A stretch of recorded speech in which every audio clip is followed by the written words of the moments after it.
Alrighty, next up we have Ant-Man and the Wasp.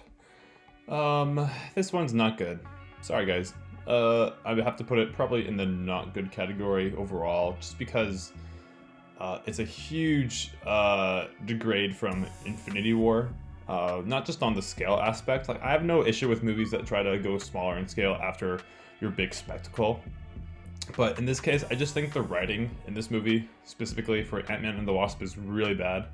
I really don't like the characters at all, which is really sad because I really love the first one a lot. Like all the characters are really good and really strong, and the plot is good. The villain was always a little weak in the first one, but yeah, all the weakness is just heightened so much more in this.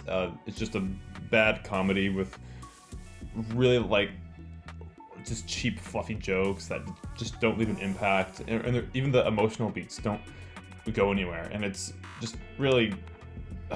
It's really cheap. It feels like almost like a hallmark in some sense of what Marvel does when it comes to the Ant-Man movies, especially with the later one, with the Quantumania. So, not a fan of this one. I would maybe tune in for a few scenes if it was on in the background, especially with Paul Rudd, because Paul Rudd's always great. But man, I just have no fondness for this movie at all. So, yeah, take that how you will.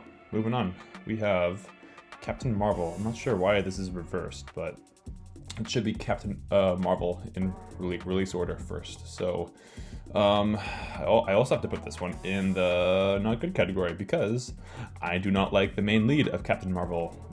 Brie Larson as an actress is also very irritating to me as well. So for the fact that she's also playing an annoying character is the perfect cherry on top to make this a very unlikable movie.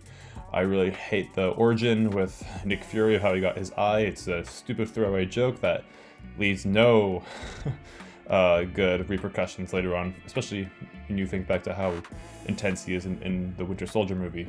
It's just, all that is just reduced so much more because of that one dumb joke.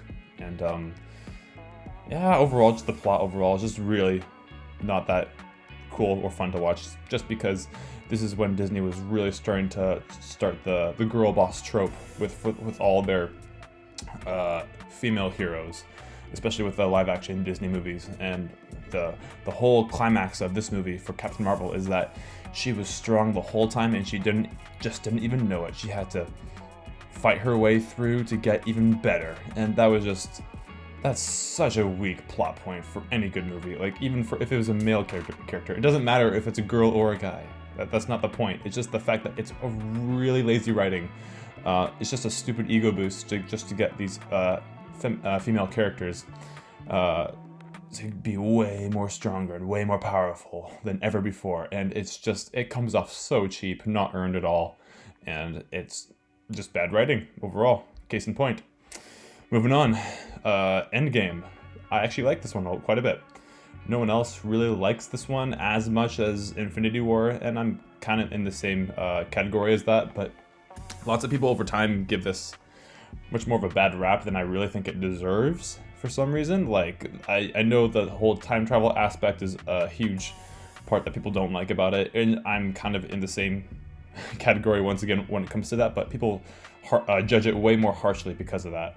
I just think that if they cleaned up the fact that Captain America going back in time in the end, reliving his life, if that was just rewritten for the fact that, they lost the access to time travel and they can't use it again, I think that would make it much more simpler and tighter as a story overall.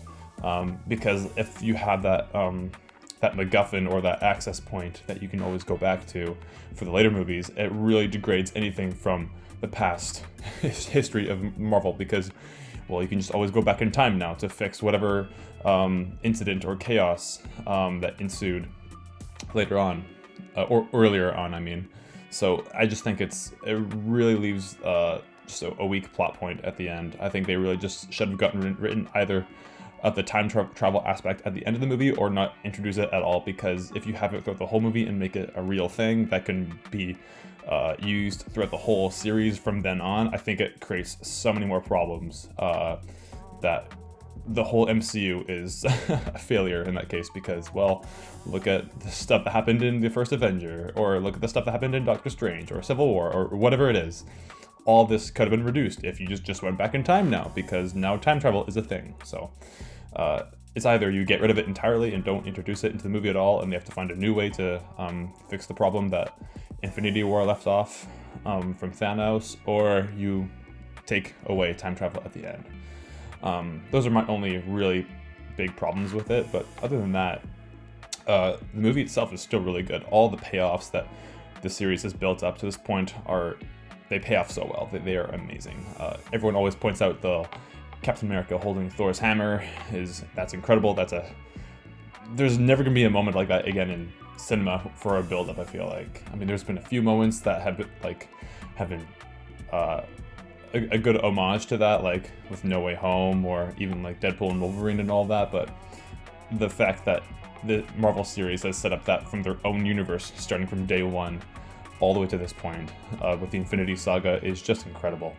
So you really have to, hats down to that. Like you have to give a standing ovation for that, because that's no small feat. That's really hard to do, and they accomplished it. So yeah, I think I'll probably put Endgame at the pretty good category. It's not great, but I think it's pretty good overall.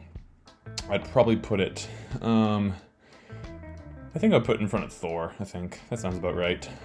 Let's just put you right in there. Coolio. Alright, moving on. Spider-Man Far From Home. I'm also not a big fan of this one. Just for the main reason, because I feel like it's not great continuation from the previous Spider-Man movie, because it was really strong with Homecoming, kicking it off with Spider-Man in the MCU. Obviously his first appearance was in Civil War, but Tom Holland's standalone movie was Homecoming, and that was a really good one with a really good villain and a really good way to take this character forward in this series. Still learning great responsibility with the great power is still very, very prevalent in that movie, and they try to continue that in this stage, but I just think it comes off much more cheesy and almost more like a 90s comedy with teenagers in it, which I understand they're trying to always go for. They're always trying to keep that lighthearted charm of a high school movie, but I really think that interferes much more this time around with the second movie, and not keeping the stakes or the conflict as in the forefront. So when you have Mysterio making all these crazy threats, it doesn't come off very genuine to me. Even though I love Jake Gyllenhaal, it's not great in that sense where I feel so, suspensed of what's going to happen. It's just very lackluster when it comes to keeping me invested. Still entertaining moments though throughout. I mean, Tom Holland is a great Spider-Man, and there's lots of good moments. And like I said, Jake Gyllenhaal is always great in anything he's in, really. But this movie overall is just more of a letdown, and it's more of a forgettable one if you ask me. So I think I would just probably put it in the not great but still watchable. I'd probably put it behind Black Panther. Yeah, it sounds about right to me.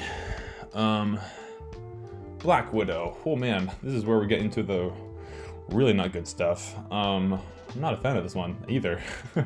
I actually put it probably behind Captain Marvel, because even though I love the character of Black Widow, it's such a fascinating story and background, I just think they missed the mark. I think mainly because this movie came out during COVID, and there's lots of restrictions holding it back of what could have made it great with just the production value and all that. It comes off really cheap as far as visuals go, and CGI is just, it felt like it was really shoved out last second, even though it was delayed for so long, especially during that time. So it's unfortunate, but man, I just feel like the writing overall is what really holds us back at the end of the day. The decisions they make with the characters feels so non-consequential. There's no stakes in this either. Like, there's some cool moments, I would say, maybe with Yelena and the Red Guardian, just when they're all in a family together. But other than that, it's just a really cheap throwaway spy thriller. It's trying to be like something like Winter Soldier to an extent, but it does it in so much of a lesser fashion, essentially. So it's unfortunate that it came out during COVID, but it's also just one of the biggest reasons why I think it goes back this low, just because it's cheap. It comes off cheap. The writing's cheap. The acting's fine, but that's kind of normal in these movies, that the acting is never awful. Like, you have some pretty good actors, some pretty good A-list ones too in this universe. So That's never been an issue for it, but it's just the writing that's really held it down in this case. And also just the the effects and the CGI it really takes me out. That I'm not the guy who usually takes that as a big takeaway, but if it actually looks that bad, it actually couldn't throw me off. So yeah, I'm not giving it much credit when it comes to that in this case. But anyway, that's Black Widow. Moving on, Shang-Chi. This one's pretty good. I think I would put this in the average category. The only thing I think I really like about this is that the fact that it's a big homage to classic Chinese action films with your Bruce Lee's and your Jackie Chan homages, which is great.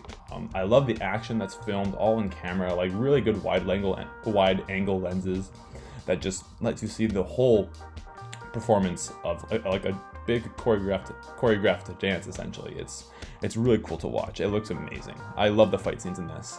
But that's kind of the only thing I really like about it that stands out to me. Like if you wanted to see any other like Asian martial arts movie, you could watch so many other ones compared to Shang-Chi, in my opinion. Just go back to anything in the 80s or 90s that, like I said, Bruce Lee or Jackie Chan produced, because there's a lot better ones out there. But it's fine for the first introduction to Shang-Chi and also the Marvel Universe overall for his first inclusion, but there's not a whole lot to be taken away other than that. Again, the writing's a little weak again. You have sort of your cheap Marvel humor that is just very recycled, very redundant now at this point. And also Awkwafina is annoying as always, in my opinion. So yeah, that's kind of how I feel about it. There's not a whole lot of thoughts, but other than the fight scenes are really cool for most of them, other than the climax where it's just a big CGI ring fight. It's not that cool to watch, but the all practical stunts and fights that actually pull the punches or actual punches too is great. I love all that stuff, but other than that, there's not much here I would go back for, unfortunately. So it's more average in that category for me. So that's Shang-Chi. Moving on, Eternals is awful. Moving on, Spider-Man No Way Home. Okay, this one is really good. This is one of the first few in Phase 4, I believe, I think this is still Phase 4 we're in right now, I think. But man, I love Spider-Man No Way Home. I mean, who doesn't love this movie, honestly? It does everything that people said that would come off kind of cheesy or even just kind of like forced, but they make it work in a really good way. I think I'm gonna put this in. Yeah, I think I'll put it. Actually, I think it has to go in front of really good. I think I put it in front of really good. I actually like Spider-Man No Way Home a lot. This is a good one. Yeah, like I said, so the Spider-Man movies before that, like with the Sony movies with Andrew Garfield and Tobey Maguire, like they almost like fix the endings. Not that they were flawed to begin with, but they give such an awesome finish off for the original stories that were set off from those movies.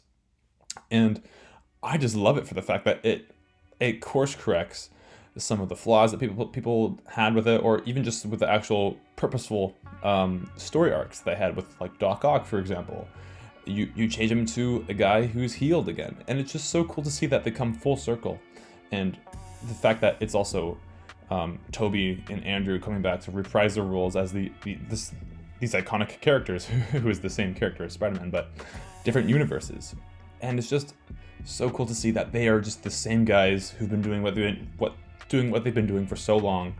And you also just get all your fan servicey moments too. It's not just the fact that it's also really good character work, but you also get everything that you want to see as a Spider-Man fan. So you get to see all the villains come back. You get to see everything that you want to see with even the Marvel universe implemented, with this stuff with Doctor Strange as well. I think it's handled very well. I love this movie a lot, honestly. It's actually crazy the fact that it came out during Phase 4 and also near the end of COVID, which is just wild. Like they pulled it off. So again, my hat's down to the folks at Marvel and Sony who were able to accomplish this, because it's just wild in an era where we live, where we get to see this kind of combination of, your three favorite Spider-Men all together, working together, just having witty banter and doing all the things you want them to do, you know, even doing the iconic meme. So yeah, I love this movie. It's a really good one. I'm happy it's all for us to witness. So with that being said, let's move on. Alrighty, we are coming up on the last stretch here. Multiverse of Madness. This one's a weird one for me, because when I saw it in theaters, the entertainment standpoint was really good. It's just that it did not carry the story in a way that I thought made sense very much. With all the opportunities you have with the multiverse, if you're going to open up that big can of worms, I expected way more from it, honestly. I feel like that's more of the general consensus when it comes to this movie, so it's not awful, it's not even that bad. I just think it's very average compared to what it could have been. It's a big letdown compared to what the marketing material was promoting or what the trailers were saying. It's unfortunate because the visuals, there's some good visuals in this. It's cool. Like, there's some cool moments with like the music fight, or even just the whole stumbling into the multiverse itself, with going through all those shades of different genres that the characters go through was cool. But other than that, just aside from a few visuals and maybe a few good character moments, that's really all there is. Sam Raimi's flair is still pretty noticeable, which is cool. If you guys are fans of Sam Raimi, then you'll have your fill with this, which you probably will enjoy.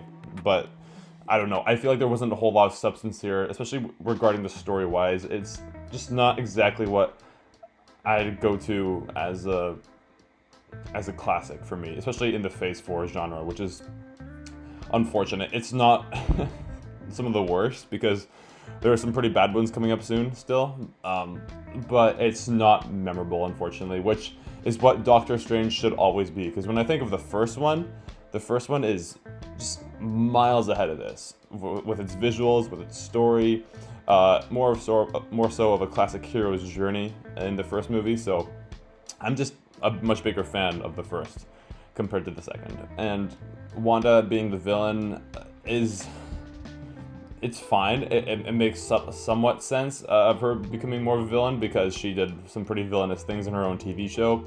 But I feel like that's also another downside of this movie, because you're going off the facts that not only do people have to work up on watching the previous movies, because for a while people were always a little annoyed if you're not a hardcore fan.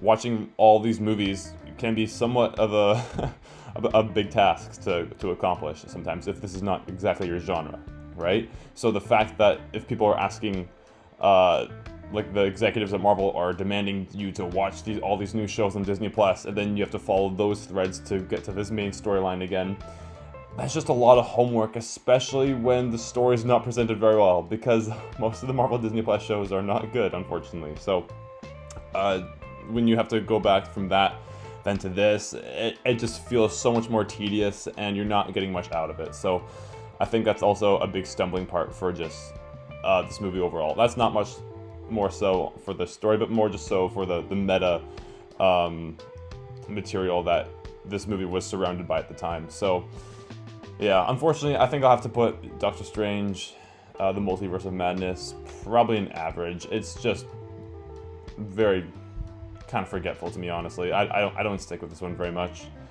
Aside from the cool visual moments, some decent character times, or character moments, I should say, but other than that, there's not a whole lot to this. I wouldn't really recommend this to anyone, unfortunately. Yeah, I think behind Shang-Chi is about right. Yeah, honestly, this and Shang-Chi are they're pretty much the same to me as far as dynamics go. Anyway. Okay, Thor Love and Thunder. Oh gosh, I don't want to talk about this. This movie is so bad. I just get full-on PTSD, painful flashbacks when I think about this movie. Everything this movie does with Thor, with the whole character arc this character has been on throughout the whole MCU. They bring him right back down to his original status, where he becomes an arrogant, brash, stupid character, essentially. But the thing is, the movie's not taking itself seriously. So you're supposed to like Thor in this case he's in. And I just hate that, because in the first movie, I know lots of people aren't fans of the first Thor movie, but it still made a clear character distinction of where he was to begin with in that movie and where he is at the end of the first movie. Whereas they're showing that he's changed as a character in the first. That what he did in the earlier scenes and where he was at the beginning was wrong. And they just throw all that away. They throw completely all his character motivations, all his strengths, everything that makes him who he is as a character, and chucks it all away and just replaces it with all cheesy jokes that do not stick at all. Even as a comedy, my word, this does not work as a comedy. This might be... I think this might go in front of Eternals as far as awful quality goes, because I hate this movie. Thor Love and Thunder is awful, and that's just mainly just everything that has to do with Thor himself. They don't treat anything seriously with him anymore, which you can have jokes in these movies. I don't have an issue with the jokes. First of all, they have to be executed well, and they also have to know when they time them good. If you look at Infinity War, that movie is so dramatic and there's so much at stake, and it's a huge just movie overall that requires so much emotional attention. But if you also remember in Infinity War, there's also so much jokes that the writers put in, and they work with the timed segments they have. It's timed perfectly, and it makes the movie actually flow a bit better because you love these characters and you want to see them just interact with a bunch of other people. So it works for that sense, but you still need that seriousness. Ragnarok still had the same thing as well, where it still treated its characters pretty serious for the most part, even though it was a comedy. This and Thor Love and Thunder just throws all the seriousness out of the way, and Taika Waititi just goes full on chaos of comedy, basically. And it doesn't work. The comedy is just awful too. I don't know what it is. I mean, comedy is subjective, I guess, but man, most of the comedy in this did not work for me at all. There might be a few moments from Chris Hemsworth that are charming to look at or just fun to watch with him, but like other than like a few subtle moments that he gives, that's all there is that this movie offers. I mean, I guess Christian Bale is also really good. I mean, of course, Christian Bale is awesome. Like it's Christian Bale, come on. But yeah, I don't know. The villain he plays, I'm so glad he's playing a villain in the MCU, but man, what a downgrade, or what a letdown that you have this amazing actor to join your universe and you choose this stupid movie for him to join. Okay, yeah, I'm done. I'm done talking about this movie. Jane's whole story arc with having cancer too does not fit at all with this tone of this movie as well. It's just all over the place, and they're asking you to treat this seriously for what this is, and yeah, it's really unfortunate, but man, it's not good. There we go. Alright, Thor Love and Thunder is behind Eternals. Pretty awful. Okay, Wakanda Forever. This one's okay. When it came out, obviously, I think it was still... No, this was out of the COVID times, but I guess it was during the COVID production, when it was being made at least, and also that Chadwick Boseman has passed away before that. So all these writers were counting on Chadwick to be in the second one, obviously, but what do you do with this new direction if Chadwick is not part of it anymore as T'Challa, as the Black Panther, sorry. And so yeah, you grab the sister, I guess. So I mean, it's a fine direction. I'm not really fond of it because I just feel like the story is just a full-on repeat of the first one again. As far as plot beats go, with like its highs and lows of where the character goes, it's basically the exact same layout as the first one, with a few changes of like what the villain's arc is or whatever, or even just the way how some of the action scenes play out. It's pretty much the same exact arc as the first Black Panther movie. So, and I wasn't a big fan of the first Black Panther movie either. So, in that case, it's just sort of in that meh category. But again, I don't want to blame that on the movie itself. That's also a big chunk because Chadwick Boseman is just not a part of the cast anymore, unfortunately. So yeah, I understand that this movie has juggled a lot with trying to deal with how to go forward, which is just that's a huge task to do. I can't imagine what Ryan Coogler was trying to go through when he made this. So I would feel so stressed out. But for the product they were turned out, it's fine for what it is, considering the circumstances they were in. But as a movie overall, especially as an MCU movie, it's pretty average. Again, I would honestly probably put it right behind Spider-Man Far From Home, and as far as the not great but still watchable. There's some still watchable moments in it, but it's not great, unfortunately. And again, I don't want to blame that on the movie itself. Usually I would blame it on the movie because usually it has the exact responsibility that it has to entertain the audience, or to make sure that all the acting and all the direction is on point. But for this movie, I do cut it some slack because the original plan was to have T'Challa back in it, and obviously he's not there anymore because Chadwick Boseman sadly passed away. So yeah, not great, but I also understand what this movie was working with, so it's fine for what it is. But I'm not a huge fan of it as the overall movie goes. So take that how you will. Wakanda Forever is fine, but it's not great.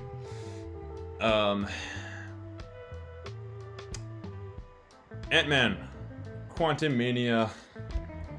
Oh man. Okay, so I was being generous, I feel like, with Wakanda Forever because I understand its struggles that went through production, also going through COVID and all that. I'm gonna be way more harsh towards Quantumania because, man, it is just a dumb MCU film. It's so bad. Paul Rudd is the only good thing about this movie, because Paul Rudd is always great. He's just likable in anything he's in. But he's still in a real bad movie in this with Quantumania. Jonathan Majors as Kang is pretty laughable, seeing where that whole story plot went with, considering that, although the actor Jonathan Majors is full on doing his own personal struggles right now, so he's not part of the MCU anymore, so he's out, and it's just really awkward for seeing Marvel kind of like go through this gigantic hurdle, like they're trying to set up this big character, and then all of a sudden he's just gone because the actor decided to do some stupid things. So I don't know. Like it's very awkward. I'm like, okay, you're building him up. Okay, sure, fine. And then all of a sudden you see him gone, and now they're ditching the whole plan with him for now on. And I'm like, oh, okay, fine. That was weird. I don't know. If it kind of reminds me of like when a teenager is going through high school and he's going through like his very awkward stages. Like he's trying to find like his defining moment in his middle school or high school life, but all of a sudden like one moment gets overshadowed by the next, and he just moves on to the next part. Like say you just catch on to a weird hobby, or you're trying to find your self-identity, right? And then like a week after, like I'm gonna move on from that. That's not me anymore. I'm gonna just do this for now on. That's exactly what this movie, the movie with Ant-Man feels like. Quantumania. It's like a high schooler going through growing pains, or just self-identity. It's so strange on a meta level of just like where this franchise has gone, because it was great for a while, but then all of a sudden when Phase 4 rolled around, man, I don't know what happened. It's like it just full on degraded back to just, again, like I said, just like a high schooler going through a midlife crisis. I don't know what it is. But yeah, anyway, the movie overall is bad. It's bad comedy, bad plot, bad characters besides Paul Rudd, because Paul Rudd's fun. As an actor, I mean Scott Lang is the character. But anyway, the whole movie is stupid. I saw it in theaters, did not like it, forgot about it immediately after that, and I blame that all on the movie's fault. So, with that being said, I'm gonna put that probably in front of Thor, Yeah, I feel like Thor just does more harm to the character, and there's much more painful jokes because Taika Waititi just goes off in his own sandbox. Sorry, not even a sandbox. He just goes off. He breaks down the walls. He just tries to make sure that the whole playground is his. He has full access. It's like a kid in a candy shop, and he just goes insane. That's what that Thor: Love and Thunder feels like. Quantumania is just a boring, static, generic, dumb MCU movie that everyone associates this franchise with now. So, yeah, it's unfortunate. Guardians of the Galaxy Volume 3. This is a good movie. We're getting back to this where some of them are good again, but I also feel like it's also the weakest of the Guardians trilogy overall. I do like the conclusion with where all these characters go overall, especially with Rocket having his own journey, like focusing on him. I think was actually a really smart move. I would have liked more time with other Guardians to have, not necessarily more time, I should say, but more so greater emotional beats just as much as Rocket does, because Rocket has a great character arc in this movie. Rocket is obviously the MVP of this movie, but I would have liked that to also have. I would also like to have more of that with the other main Guardians too. But for what it is, I think it's still fine. I know there's a few people who don't love this movie, or even actually might even say it's like really bad. I would not say it's really bad. I would still say it's good, but definitely the weakest of the trilogy. I feel like also just as the pacing goes of this movie, it's a bit more spread out. I feel like each Guardians movie kind of spreads its pacing much more out, and not so much for the better. Like Guardians 2 had a bit more of an extended big acts, second act, and also third act. And then it's the same thing with the Guardians 3. I feel like it's a bit bloated just with how much filler to an extent there is with some things. So it feels long, but not in the best way, if that makes sense. Because I like long movies, but like if the pacing encourages it to be like that. And I feel like Guardians 3 does not do that very well in some areas. But that's really like the only complaints I have with it. Other than that, James Gunn's vision is still very much on screen, and I like what he has to say. I like his visual flair. The typical it's hard to say fast. James Gunn's humor is still really good. I really like just the Misfits crew. We're coming together, and they've been through so much. This family of Guardians of the Galaxy has been through so much together, which is crazy to think back now, because they started back in 2014, and they've done their own separate adventures with the Avengers and without the Avengers, and now they're finally ready to move on and to not break up, but move on from each other, which I think is actually really smart, because the Avengers team itself feels like it had much more of a awkward, clunky moving on stage, whereas Guardians actually felt like it actually had a thematic ending with them going their separate ways, and they had a reason to. So for that reason, I think I'll put Guardians 3 in the pretty good category. I think I'll put Guardians 3 I'll put it behind Endgame, I think. Yeah, still weakest in the trilogy overall, but I still like it a lot. Behind Endgame. Yeah, cool. Yeah, still really good trilogy. Probably one of the best in the whole series. I still think the Captain America trilogy is the best. I mean, until Brave New World comes out, then it'll be a quadrilogy. But with, you know what I mean, with Chris Evans as Captain America, that's still my favorite trilogy by far. But Guardians is a pretty close one too. Okay, moving on. Marvels is not good. That should not be a surprise to anyone. I'm gonna put that behind Thor: Love and Thunder.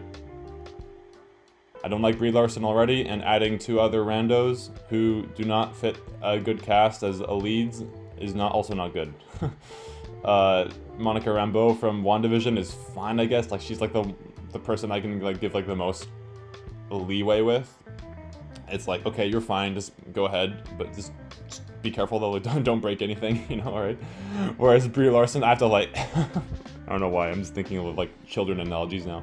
But Brie Larson's like just, it's such an unlikable actress, and then also the character she plays as Carol Danvers is, I just don't like this character, guys, I'm sorry.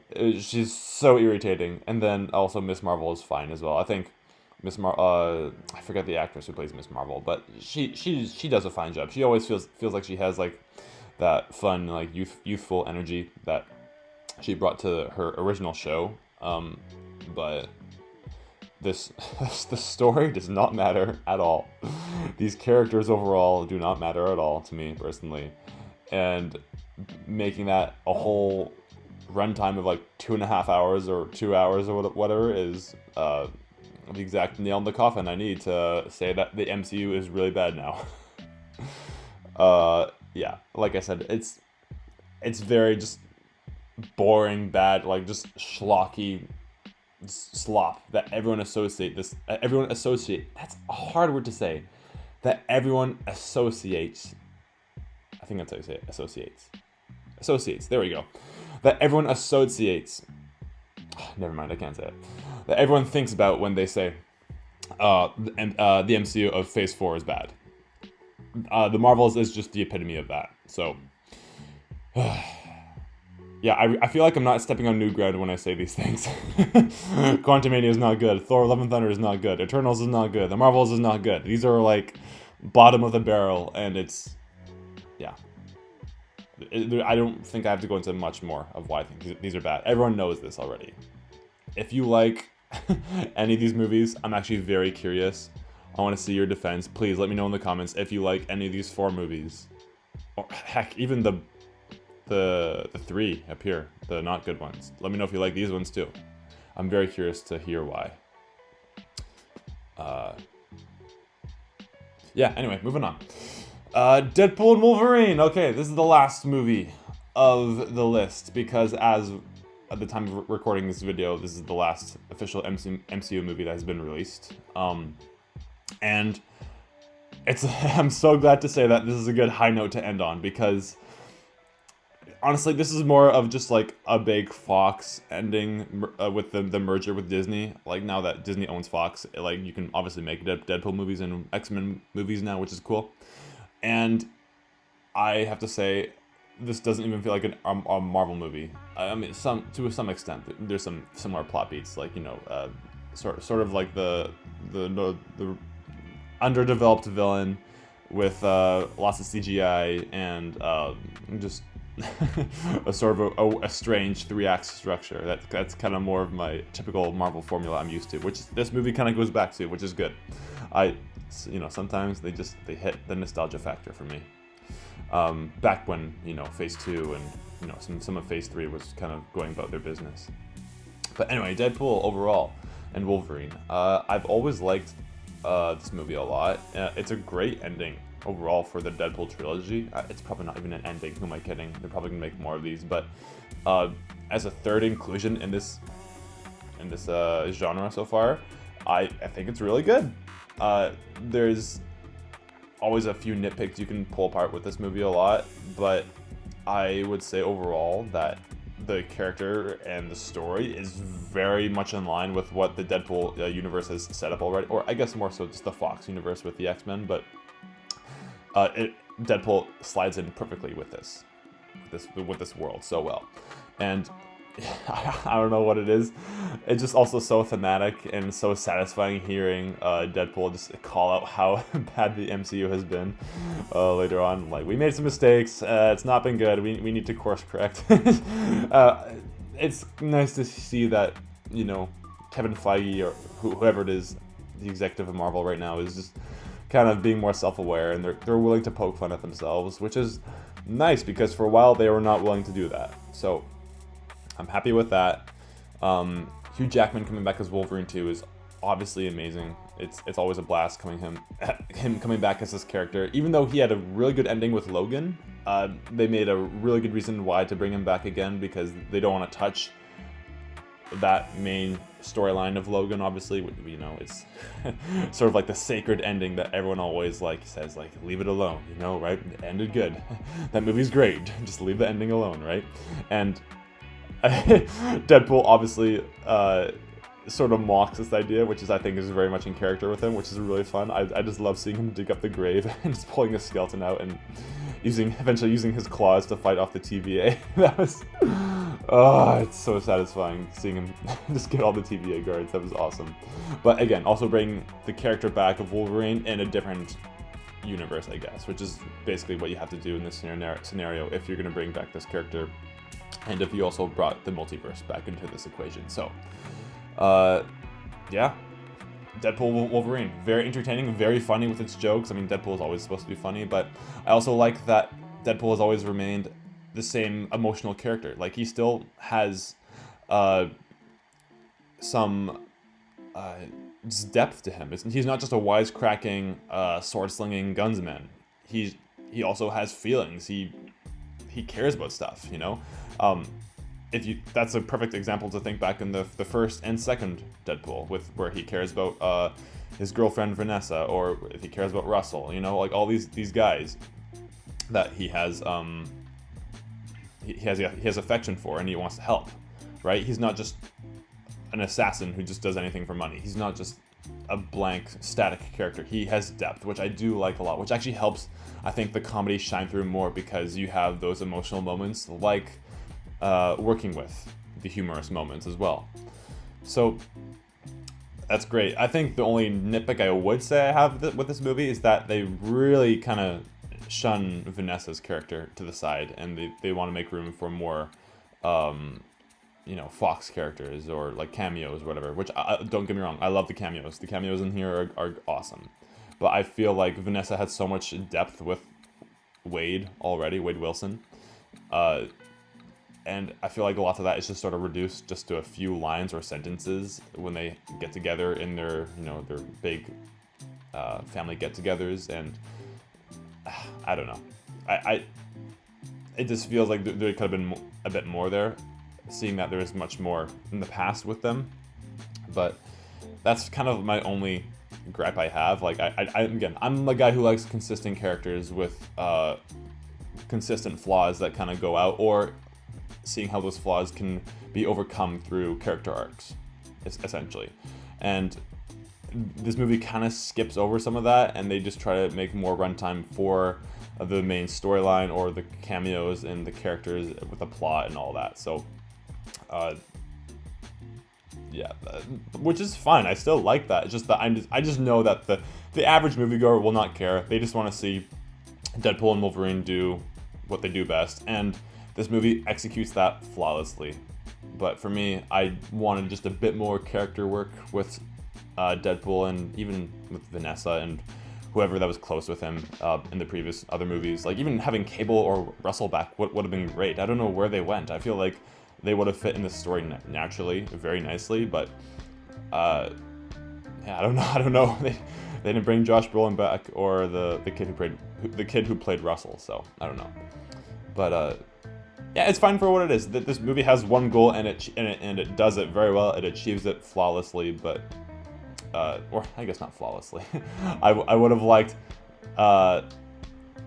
some more depth with the other characters in the past. But with that being said, I still like it a lot. I put this in the really good category. I'm gonna put it in. Ranking these is always hard. I always like talking about these more than I do ranking them, I just realized. Because it's way more harder to rank on the spot.